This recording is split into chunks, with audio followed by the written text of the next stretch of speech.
Good evening and welcome to our COVID-19 update. I am Ladi Akeredoluwale. Here are the highlights at this hour. Federal government lifts ban on religious gatherings, says no more than 20 people in a gathering outside of the workplace. Interstate travel remains banned as presidential task force says air travel is also on hold, asked airlines to work towards June the 21st, though that date is not sacrosanct. And the United Kingdom, Russia, and Turkey all eased lockdown restrictions over the COVID-19 pandemic.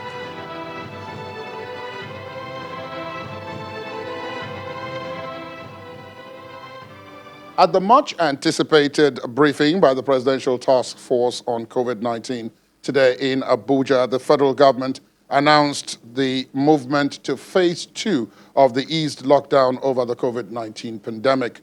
The chairman of the PTF and secretary to the government of the Federation, Mr. Boss Mustafa, who made the announcement, said President Muhammadu Buhari, acting on the recommendations of the PTF, had also approved the lifting of the ban on religious gatherings, amongst others, subject to approved guidelines and protocols. The President has approved the following for implementation over the next 4 weeks, spanning from tomorrow, the 2nd of June, to 29th June 2020, subject to review. 1, a cautious advance into the second phase of the national response to COVID-19. 2, application of science and data to guide the targeting of areas of ongoing high transmission of COVID-19 in the country.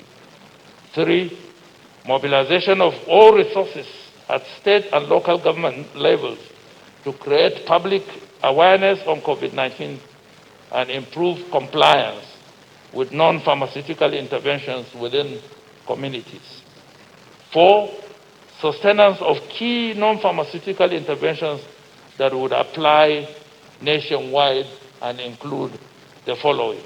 A, ban of gatherings of more than 20 people outside of a workplace. B, relaxation of restriction on places of worship based on guidelines issued by the Presidential Task Force and protocols agreed by the state governments. C, manage access to markets and locations of economic activity to limit the risk of transmission. D, ban on interstate travels except for movement of agriculture, produce, petroleum products, manufactured goods, and essential services. E, continuous mandatory use of non-medical face masks in public places. F, mandatory provision of hand washing facilities and sanitizers in all public places. G, extensive temperature checks in public places. H, maintaining social distancing, about 2 meters between people in public places. I, strengthening infection prevention and control at healthcare facilities. J, isolation of the vulnerable population, elderly and those with underlying health conditions. And K, massive information and education campaigns. The fifth being deepening of collaboration efforts with the community leaders, civil society, faith-based organizations, traditional institutions, etc. And 6, continuous mobilization of state governments to take up greater role in the implementation of the guidelines and advisories provided by the Presidential Task Force. 7, continued provision of support by the Nigerian Center for Disease Control to states through guidelines to shape decision-making in responding to high-burden local governments and wards in the various states. And 8, easing the total lockdown of Kano State and introduction of phase 1 of the eased lockdown. Ladies and gentlemen, this is still a fight for life. And our advancement to phase 2 does not mean that COVID-19 has ended. It is still potent and highly wasteful of human lives. I therefore implore all Nigerians and corporate citizens to take responsibility and play the expected role expected of each and every one of us. Meanwhile, as the second phase of the ease of lockdown starts off in Nigeria, the national coordinator of the Presidential Task Force, Dr. Sania Liu, says the aviation sector, particularly airlines, should be using this phase to prepare themselves for reopening under strict guidelines. Dr. Liu emphasizes that even though a tentative date of June the 21st has been given, it is not definite as it depends on a lot of things. He also offered explanations as to why hotel operations are now to be permitted, even though interstate travel, except for essential services, are still banned. Just to clarify, when we say from the 21st of June, we mean that we are preparing the aviation sector towards that date. But that date may not necessarily be the 21st of June. It could be the 26th, it could be the 28th of June, it could be the 1st of July. It depends on whether or not they are prepared. So we are giving them a time frame of 3 weeks to start preparing for domestic flights. Once we open up the skies to domestic flight, we will have to review the arrangements with regards to interstate travel. Because of course the two will not be, you cannot have a ban on interstate travel and meanwhile you have people flying from one state to the other. But we are giving an opportunity for the aviation sector that's heavily regulated to make sure that they start getting their acts together so that our airports open up in a safe way. The other issue has to do with hotels. Why are we opening hotels and restricting interstate travel? Well, you will recall that we said we are removing all interstate restrictions when it comes to the movement of goods. Goods do not transport themselves. They are transported by humans. So as part of opening up the economy, there are certain sectors of the economy that are important. And this includes the banking sector, which is why we removed all restrictions in the banking sector. With hotels, we never really closed them, but we've had a lot of queries in the first phase as to whether or not they are allowed to operate, which is why we are making it very clear in this particular phase that hotels can open, but with the normal non-pharmaceutical interventions applied. And when it comes to restaurants, you cannot have a hotel without food. So that's why we're saying restaurants are closed except those that are within hotel setups. And we expect those within hotel setups to only serve the guests within those hotels. But goods cannot move on their own. They have to be moved by human beings. Compliance to these new measures by Nigerians will be very important in the days ahead. But what does this mean in terms of public health generally? I'm being joined now by a public health physician, Dr. Adekemi Kiladejo. Thank you for your time. Thank you for coming in. Yeah, thank you for having me here. What do you make of this phase 2 of the eased lockdown, particularly the explanation of the various guidelines, while some are being eased, some are remaining banned? Overall, what's your impression? Yeah, so I think that the Presidential Task Force have come together to find a way, to strike a balance. We cannot lock the economy for too long. Suffice to say that at every point in time, every decision we take must be evidence-based. What is the evidence that locking the economy, locking everywhere, having continuous lockdown will add some gain with community transmission? At the state of containment, which we have long passed, we could say, let's have lockdown, people shouldn't move around. But at this stage, we're having a lot of community transmission. And when we're doing that, we have to continue to pass out the messages on prevention, on risk communication and all of that. Wash your hands, social distancing, maintaining personal and hand hygiene and respiratory hygiene, putting on the face mask and all of that. But what is happening at this phase is that we're trying to reopen the economy gradually. And I think that the first 2 weeks was to prepare various facets of the economy, to get all the preventive measures in place, to have precautions in place, so that when the lockdown is fully eased, they can have reduced transmission of the diseases. So I expect that at this point in time, even the banks that are operating fully, the hotels, and every other part of the economy that is operating fully should have facilities to ensure things in place for social distancing, measures in place for social distancing. They should have water, soap everywhere in their organizations. At this point in time, we shouldn't be talking about get sanitizers everywhere. There should be thermometers to check temperature, so that if there is anyone that is febrile, you could do some further checks for the person and isolate the person from the other staffs. Organizations should have gotten face masks available for their staff. And so at this point in time, I think it's time for Nigerians to begin to talk about taking responsibility, while the government is also doing their best. And all other stakeholders, I mean, not only the government, there are so many other stakeholders that are involved in this fight. The healthcare workers, the community leaders, they're all involved. Civil society organizations are involved. And so as we work together, it is important that at this phase, every of these facets take responsibility. And so that's what I can see from that. Now, those who will be listening to you, some will have it at the background that just over the weekend, we had the highest number of confirmed cases for a single day. Yeah. And that scared some people. Yeah. And now we're moving into phase 2.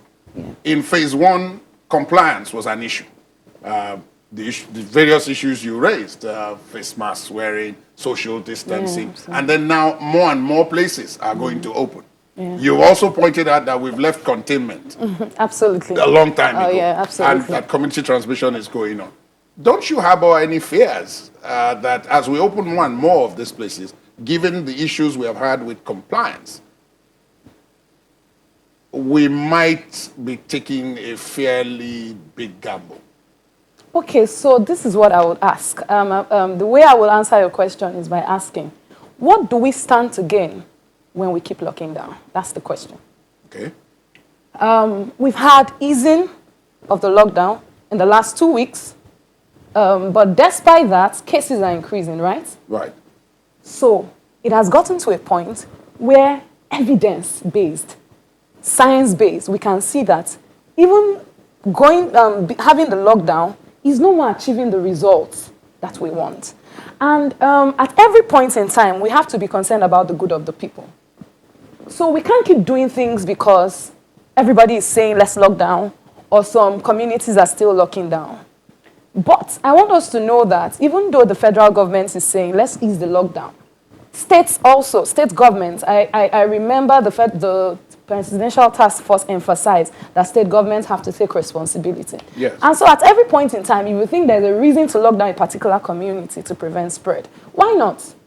But we can't lock down the whole economy, because there must be a balance between the public health preventive measures we're taking and the economic problem, the economy. Yes. At some point, if we're not careful, we'll start dealing with so much of insecurity and malnutrition amongst children, so many issues of such nature. So what do we do at this point? I think we need to keep ruling out the preventive measures. We need to keep spreading the information. Avoid touching your faces without properly washed hands. Right. Wash your hands with soap and water, under running water for about 20 seconds. Keep a social distance of at least 2 meters apart. If you're not sure what 2 meters is, stretch your hands and let the other person stretch his hands without touching. I mean, you don't have to carry a tape measure up and down to get the 2 meters, but it's that easy. And like I said the last time I came here, community engagement is key. And one of the things I'm happy about was the last time, the briefing before today's briefing, I think that should be on Friday. I listened and I knew that there were strategies that the Presidential Task Force was planning to roll out for better community engagement. But one thing, it's important to plan very well, but one thing is planning, another thing is implementation, and the third part is evaluation. Right, that's after you've implemented. After you have implemented. And so all of these have to go pari passu. Except having excellent plans are key, but the strategies for implementation of all of these plans have to be carefully looked into so that we can get the valued result. And at different phases, we must evaluate every measure we're putting in place so that we will know if we need to review, and is it going to is it improving our output? Is it going to improve the outcome and the impact in general on the Nigerian society? Those are things we need to keep taking into cognizance at every point in time. Something else that would worry a number of people would be that the more you open up, of course, the more the chances are there will be more infections. And that brings the capacity of the medical system in terms of both personnel and facilities. Yeah. Already, we were being told before we moved to this phase that we need to tinker with the whole idea of everybody come to isolation once you are positive, because the bed spaces were not enough. And then you have issues with the medical personnel like yourselves being overwhelmed in many places. Absolutely. At this point in time, given this phase now, do you see any situation where it is possible that even if we were to get more infections, the health system as it is now can cope? I will answer your question by saying we need to think out of the box. There is already a lot of pressure on the health system, and I think the COVID-19 era is an opportunity for us to look into the health system and look at how we can improve on the health care system in totality. But at this point in time, looking at COVID-19, what can we do at such a time like this? Some of the measures that we can take is looking at the option of home isolation. Not everybody with COVID-19, not everybody that is tested positive, that has tested positive for COVID-19 is symptomatic. So we have a group that are asymptomatic. Yes, they can still keep infecting people, but they have no symptoms. Very dangerous group. Actually. Yeah, very dangerous group, because they walk around thinking all is well, and they might even not want to put on their face mask and all that. And that's the importance of testing. So you test and you realize they're positive.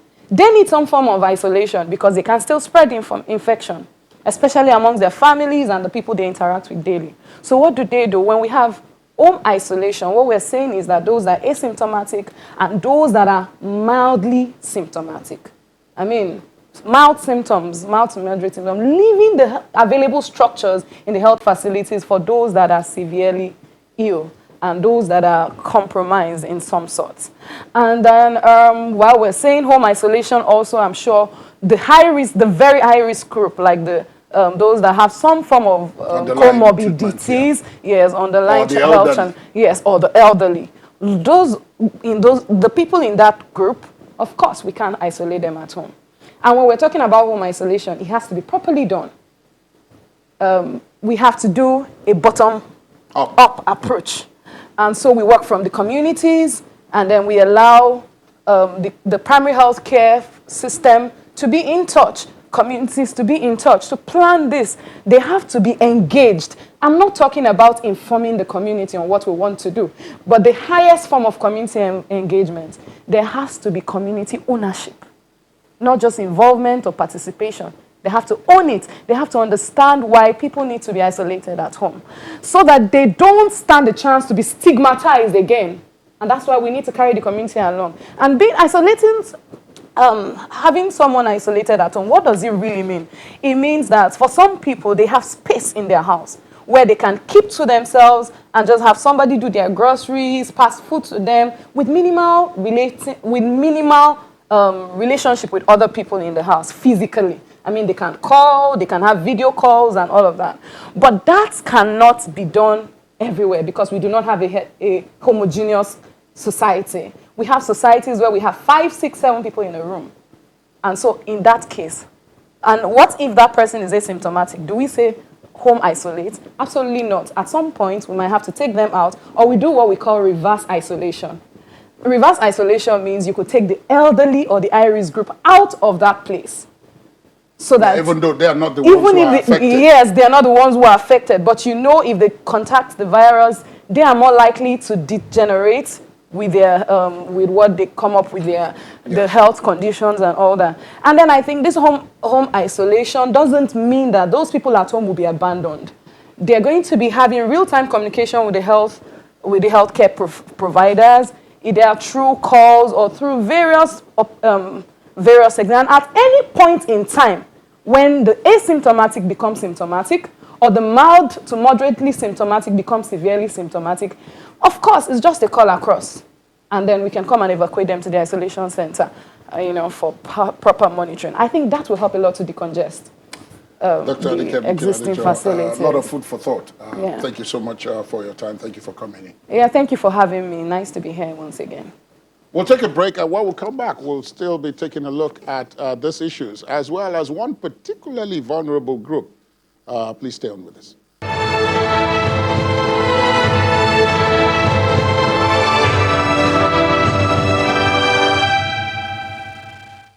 Thanks for staying tuned. Welcome back to our COVID-19 update. Let's cross over to our correspondent, Olu Phillips, who is in a location in Lagos. He says he's in Alausa. Good evening, Olu. Now, this is phase 2 eased restrictions. What can you make? What are people making of it? What can you make of it?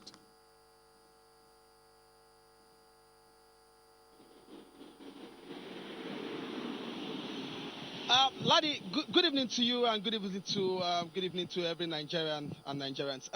First of all, yeah, we're in Alausa Ikeja, and it's strategic because to my left, just some 50 meters away from here, is the seat of power. That's the governor's office, and that's because of what the conversation around tonight is. Long before now, to up to today, the hope was whether to be or not to be. Is it going to be? Are we going to downgrade the entire exercise and say we are free? But of course, when we saw those numbers over the weekend, over 500 new cases, which has been the highest in the last 3 months, some people said yes, we were in for another extension. So the extension has happened. I've spoken to some people as soon as that pronouncement was made. But where the confusion is, or where the worry is this, Ladi. Everything that the Presidential Task Force had to say today had a caveat, and that caveat is that these directives are subject to agreements by the state governors, and protocol as may be interpreted by the state governors. Now, Ladi, what that means is that, for instance, we have seen that for every such directive in the past, and the ones that will be extended for the next 4 weeks, what we have seen is that when you allow the state governors to distill these protocols, it has led to some kind of confusion. For instance, this is the same reason why the interstate lockdown, interstate restriction of movement didn't work so well.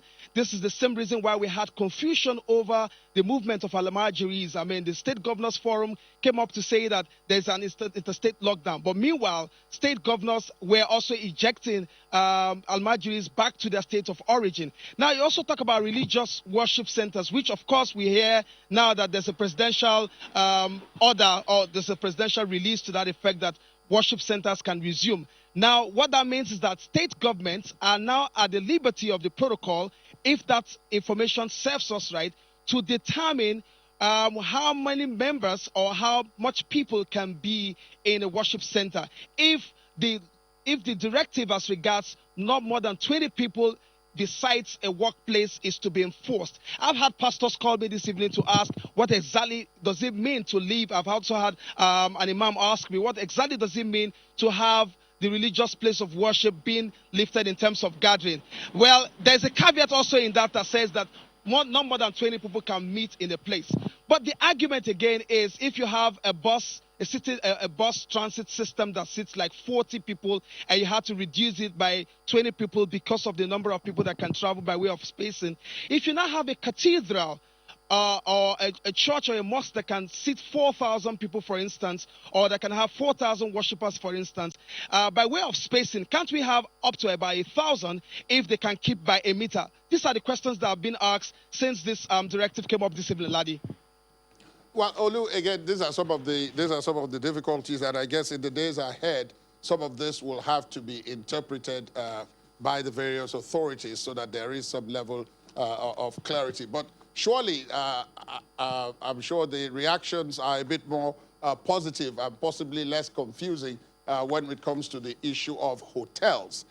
These are institutions that, as Dr. Aliyu pointed out at that briefing, were not exactly closed, but they couldn't operate, which amounts to more or less the same thing as they were closed. But now they have been asked to open, but then there are again conditions. Yes, yes.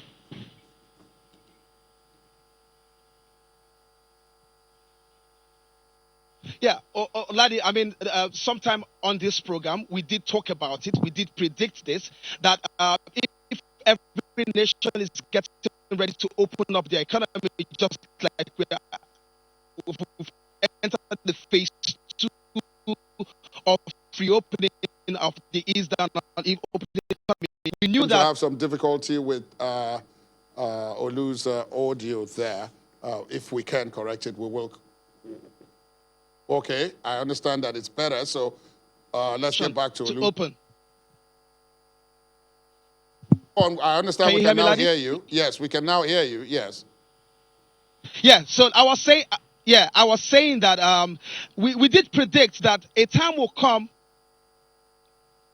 Oh, fantastic, Ladi. Thank you very much. Now, so we did predict that a time will come when eventually the economy will be fully open sectorally. And how much preparation do we have in terms of this sectoral opening is what we have not seen. Now, the hotels were not, like you said, were not closed, but couldn't operate. Now, there are new dynamics. The coronavirus is called the novel coronavirus. So it means that we're looking at how the hotels are going to operate. Are they going to disinfect this? For instance, a guest leaves. How are you going to clean up the hotel? What's the confidence level to return back to the hotel business, to sit around the lounges, to sit around the bar areas, to sit around the eating areas? This is the functions, these are the systems and the services and auxiliary services that the hotels present. But from tomorrow, we will see how much of preparedness the hotels are, because it is also subject to NCDC coming to approve their systems of operation, according to what the PTF has said today. All of that looks like a very long and a very tasking order as far as opening that side of the economy is concerned. Ladi. Thank you very much, Olu, for that update. Our correspondent, Olu Phillips from Alausa in Lagos. Now, let's just update you on the very latest of the figures that we've been referring to since the program began. The website of the Nigeria Center for Disease Control shows the total number of COVID-19 cases in Nigeria as at the last day of the month of May. The country now has a total of 10,162 confirmed cases in Nigeria, with 3,007 patients discharged and 287 deaths recorded. A breakdown of the figures by region shows that Lagos in the southwest still has the highest number of cases, with 4,943, followed by Kano in the northwest with 954. The FCT in the north central has the third highest tally in the country with 660. In the northeast, Borno has the highest figure of 271, while Edo in the south-south has 284, and Ebonyi in the southeast has 40 cases. Joining us via Skype from Akoka Yaba in Lagos. Okay, I understand that we're still working on that, but before that, let's go to Ekiti, where our correspondent Babajide Agbeyo is standing by with the very latest from that state. The molecular laboratory for COVID-19 testing in Ekiti State has been set in motion. And with this development, sample testing can begin. And it's been said that for 100, random testing can take place in 24 hours. It is more exciting that this is happening the same day that the state government has decided to ease the lockdown imposed on the state. So from this time, Ekiti residents can go out from Monday to Friday, from 6 in the morning to 8 in the evening. Borders are to remain shut, and the reopening of schools, big markets, and worship centers is tied to ongoing consultations. The stress and logistics involved in taking the samples from Ekiti State to the various laboratories were worrisome and arduous. The mobile laboratory is fully equipped with vital testing instruments and biosafety materials, including an autoclave, biosafety cabinet, centrifuges, heating blocks, vortexes, pipettes, and PCR machines to support COVID-19 testing. The laboratory has a testing capacity of up to 400 tests a day, meaning that it will test double what we have tested in the last 3 months in one day. These tests will be carried out across all the 16 local government areas in the state to enable us make key decisions and put measures in place that will ensure the maximum safety of all Ekiti State residents. That way, our decision around navigating the pandemic will be backed with accurate data. It is only hoped that the people of Ekiti State will manage the freedom as expected. From Mado Ekiti, the Ekiti State capital, Babajide Agbeyo for COVID-19 update. Well, happily now we can go to Akoka in Yaba, Lagos, where we're being joined via Skype by Dr. Ogunnaya Igwelo, who is a public health physician. Good evening, Doc. Thank you for your time and welcome to the program. Good evening. Thank you for having me. Phase 2, long in wait. We were supposed to spend 2 weeks in phase 1. We spent 4 weeks. Now we're in phase 2. Are you happy at this movement? Is this progress? It's progress in a way, because I would explain. So at some point, we had to reopen the economy, of course, because we have to have some form of income coming into the country. But at the same time, it should still be done carefully. So while opening that of, gradually easing the lockdown, at the same time, we also want to be making sure that we're putting in place measures that would also, control and prevent, further spread or transmission at the same time. So it's still, at least it's still progress in a way, because it helps the country.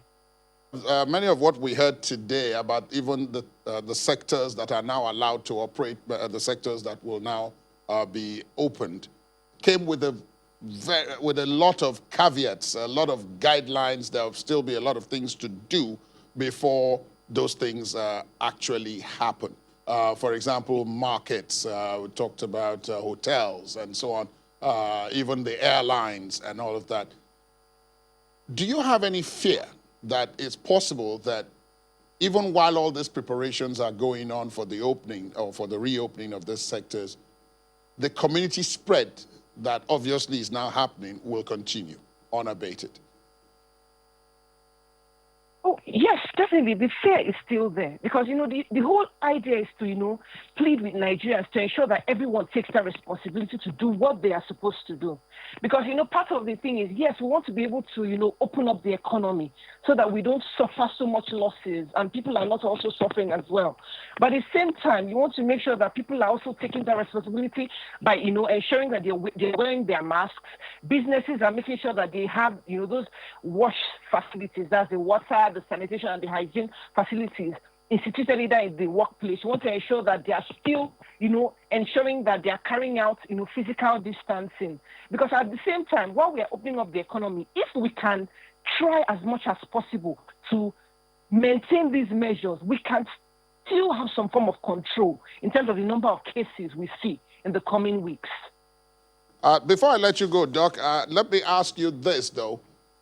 As we look ahead now, this is supposed to go on, this phase has been made clear from the beginning, is to go on between tomorrow and the 29th, which is 4 weeks now, not 2 weeks that we had in phase 1 initially. Yes. During this 4-week period, what should we be doing behind while all these other businesses are preparing? What else should we be doing to keep the numbers of the spread low? Oh, very important. So the first thing we want to do is, I know so far the NCDC has brought out guidelines in terms of what businesses should do, which is important in terms of making sure that their, of course, their workplace have all those, the important facilities, ensuring physical distancing. Then I also saw the issue about, gathering. So we want to make sure that implementation. So you want to roll out, for example, the agencies that were responsible for making sure these measures are instituted and are implemented without, any form of disruption. And of course, the other industries that will still eventually open up, they have to, if there are infrastructures, they have to put in place. If there are things they have to put in place, this is like a time for them to even, this is like more than enough time for them to put those things in place. If there are things they have to get, if there are people that have to be trained, this is the opportunity to train them. If you have to train for example, people in businesses, people that are working in the hotel services, this is the time for you to do, all those measures in preparation for, the final opening of the other sectors. Because at some point, we have to open up our economy. Because, when there has to be some form of balance and some form of, just that you're not having people further impoverished. Because that also comes with its own consequences. Then thank you very much, Dr. Ugodnaya Igwelo, for your time. Thank you very much. Dr. Igwelo joins us from Akoka in Lagos. Now, one particularly vulnerable group are internally displaced persons that we popularly call IDPs. And there are many of them, particularly in the northeastern and north central parts of the country. What has been their lot under COVID-19, and what is happening, what is to happen to them during this period, even as we move to phase 2? To take a look at the state of IDPs and their camps under COVID-19 is the Executive Director of CESO Empowerment Foundation, a Nigerian relief agency providing relief and rehabilitation support to internally displaced persons across Nigeria. The group is also a member of the CSO Alliance on COVID-19, Mrs. E.A. Jonathan Icheva. I hope I got that right. You did, but I'm a miss. Okay, thank you very much for coming in. What is going on with the IDPs? Let's just say, take their previous situation and exacerbate it by, in terms of worsening of situation, by a factor minimum of 10. One, you have, we talk about camps a lot. We work a lot with IDPs across the country, but we focused very much on the underserved ones, which are those in settlements who live outside of camps. We also do some camp work. 10% of IDPs actually live in camps. 90% live in settlements, host communities.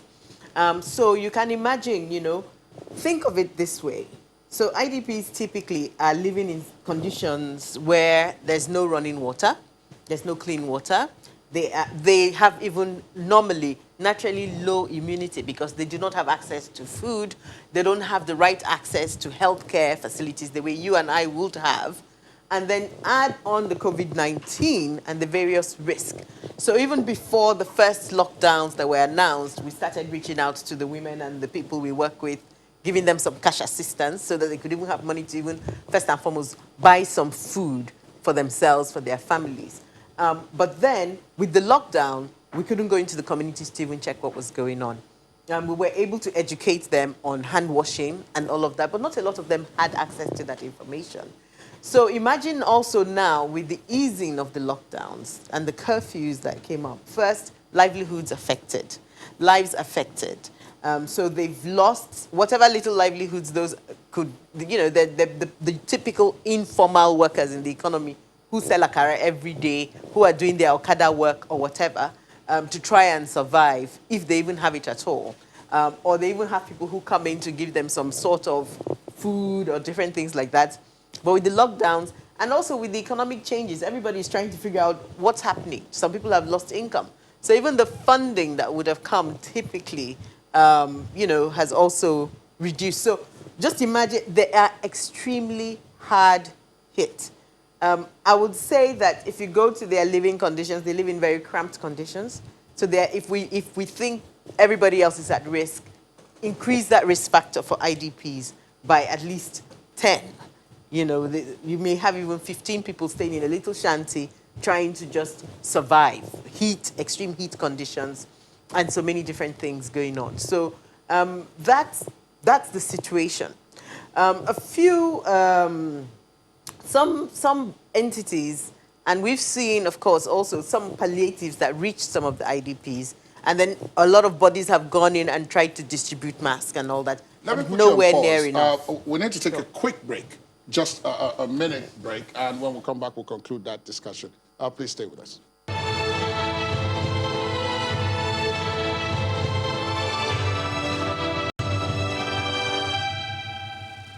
And Thanks for staying tuned. Welcome back. We have, I'm told, 90 seconds. Right. What needs to be done now? I think what needs to be done. One, I think the presidential task force should expand, diversify. We don't have CSOs represented on there. Yes, we have. It's actually like a party group. They need to expand. They need to include all more stakeholders, private sector, for example. That is one. Two, we need everybody at the table. We need more hands on deck working with IDPs. Right now, we're not really sure what government's policy is in helping IDPs. We need better data. I read the PTF recommendations and their latest update, and they say, oh, we're now beginning to be data-driven. Weren't you data-driven before? If you weren't data-driven before, what data are you collecting? Where are IDPs? We have 2.5 million, so we say IDPs in Nigeria. That figure, in my view, is grossly underrepresented, is underreported.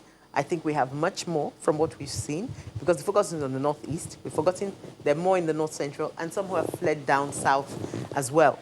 So we need to even understand what's going on with IDPs, and we call on the government who have the resources, at least more resources than the rest of the smaller NGOs, to do more work around data and to do much more community engagement. We don't have enough of that. We've completely run out of time, so I guess problem. it's enough for me to say a big thank you. We will revisit this topic again. Please invite me back. We I'll be will back. revisit this topic I'll be happy to come back and talk more. I just want to say a very big thank you for making out the time to join us this Thank evening. you. This is a topic that there's a lot more to talk about. Absolutely. Before we go, let's take a look at what's happening outside our shores, where the global confirmed infection of the coronavirus cases are now approximately 6 million. That was as at yesterday. But countries across Europe are easing their restrictions. In Russia, residents of Moscow can leave their homes to take a stroll for the first time in 9 weeks under a partial easing of tough lockdown measures following a fall in coronavirus cases. Shopping centers and most parks, all of which have been fenced off for weeks, can also reopen from today. In Turkey, the Grand Bazaar, cafes and flights, gyms, swimming pools, beaches, parks, libraries and museums today resumed as the country eases restrictions. Shop owners say they have completed necessary preparations and looking forward to welcoming customers from abroad. Thousands of employees returned to work today as the Philippines' capital of Manila eased lockdown restrictions. Residents of the Southeast Asian nation's capital spent 11 weeks under lockdown, longer than the 76-day quarantine in the Chinese city of Wuhan, the global epicenter of the virus. There is no lifting of restrictions for some other countries still suffering health-wise from COVID-19. Chile reported that more than 1,000 people have died from the virus in the country, with 827 of the deaths occurring in the month of May alone, as the pandemic spreads quickly in the South American mining powerhouse. Meanwhile, in Mexico, the health ministry says the death toll from the coronavirus has risen beyond 9,300, with over 90,600 cases. Thank you for staying tuned. That's our COVID-19 update at this hour. My name is Ladia Keridoluale. Good night.